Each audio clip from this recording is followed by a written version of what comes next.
Hello mga te! Alam kong wala kayong pake pero samahan niyo ako sa mga ganap ko ngayon. Kaya naman, let's go!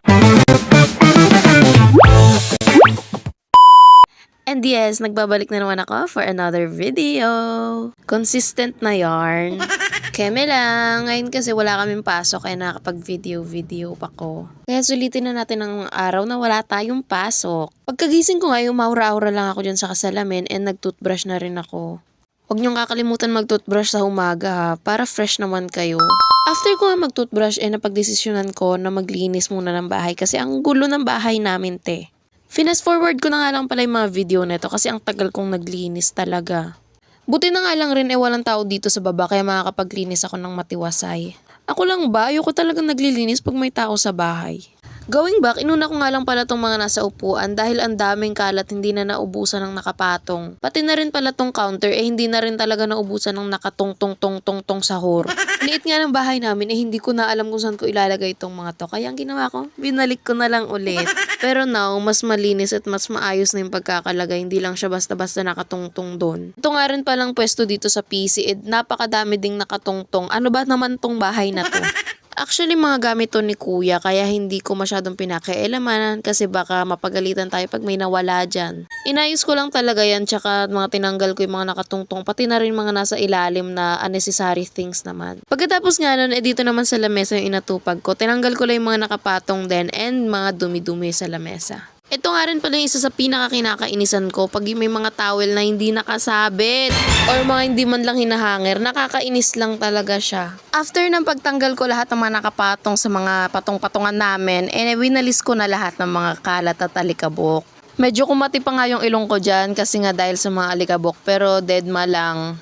Hinulog ko nga lang muna yan dyan sa may labas ng pinto namin dahil lilinisin ko pa rin naman yan mamaya. Wait lang te ha. Medyo lumalakas na nga pala yung ambon dito sa amin so baka may mga naririnig kayong background noises dyan. So sorry na. Pero natapos na natin maglinis ng bahay. Ayan na siya. Maganda na siya and malinis. Di siya perfect na pagkakalinis dahil di naman ako nag-general cleaning. Pero pwede na. Wala nang mga alikabok and mga patong-patong ng kung saan-saan, diba? Nag-high pa talaga siya, diba? Gaya nga ng sabi ko, maglilinis naman din ako dito sa tindahan. Pinas forward ko na lang din pala to dahil medyo matagal din ako naglinis dyan. Medyo matagal nga rin ako naglinis dito dahil may kadumihan din ang tindahan. Diyos ko naman, lahat na lang. Buti na lang talaga wala akong kasama dito sa bahay maliban kay kuya na tulog. Kasi kung hindi talaga ako maglilinis te. Ewan ko rin bakit ako ganun. After ng paglilinis ng tindahan, ito na siya, 'di ba? Mas okay na. Hindi katulad kanina na para bang binagyo dito sa tindahan namin. Grabe. Oh, pati mga sahig, ang linis na niyan, Teo. Flawless. Hala, medyo sumobrang sipag natin ngayon. Kaya naman, naglinis na talaga siya dito sa labas. Sobrang galing. At hindi lang yan, dito rin sa mismong labas ng bahay, naglinis siya. O, diba? Sobrang sipag. Na para bang, di ako to. Kalma. Ngayon ko nga lang din napansin na kumpleto pala yung mga hayop dito. May aso, may pusa at may manok. At dahil sobrang sipag, syempre, deserve natin ng kakainin ng umagahan. Kala mo naman kung ano no, itlog lang yan te, grabe, dahil wala kaming ulam. Naghakid nga lang pala ako ng kakainin ko, talangan. Kaya tanong pang inaantay mo te, magluto ka na rin dyan kahit ano pa yan, sa akin nga itlog lang Magluto ka na dyan at kumain ka na rin. Pa-full yarn. Magsikain na rin kayong mga ate ko. At wag niyong kakalimutan na after niyong kumain ay hugasan niyo yung mga pinagkainan niyo mga te. Diyos ko naman. Naghugas na nga lang din pala ako para syempre hindi tayo mapagalitan te. Ano ka ba? Kahabang konti pa lang yung hugasin te. Maghugas na tayo para naman hindi tayo matambakan at mabungangaan tayo pag uwi ng nanay ko, diba? After ko nga palang maghugas, nilagyan ko na rin ng tubig yung mga pitsil na ginamit ko te. Para syempre hindi tayo mapagalitan pag wala nang mainom na tubig.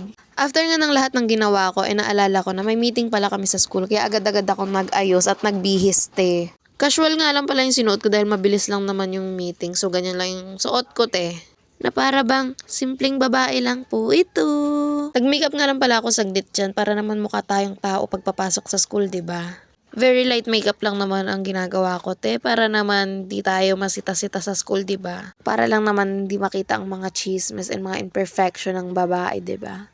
After ko nga mag-ayos ng mukha ko, syempre inayos ko na rin yung bag na dadalhin ko, te. Sobrang ganda nga pala ng bag na to, te. And syempre sobrang mura ko lang nabili niyan sa Black App. Kung gusto nyo rin ng ganyan, pwede ko naman ilagay yung link dyan sa may comment section.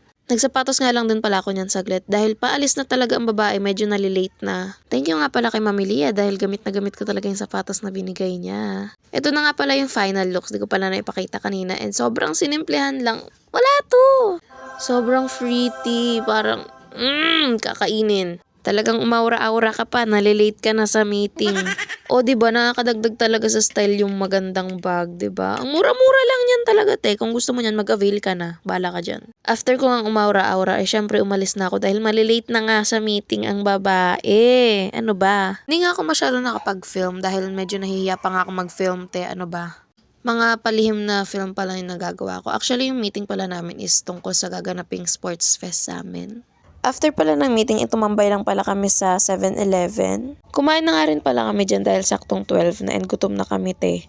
After namin tumambay ng 2 hours ata sa 7-Eleven, napag-desisyon na ng kaklase ko na magpapagupit siya dyan sa may Zoom ko. Nagchismisan nga lang pala kami dyan ng mga kaklase ko habang inaantay namin siyang magpagupit. Wala na nga pala ako masyadong na-filman and nung time na to ipauwi na kami 5 PM na, grabe naman. O siya, hanggang dito na lang muna balik kayo bye!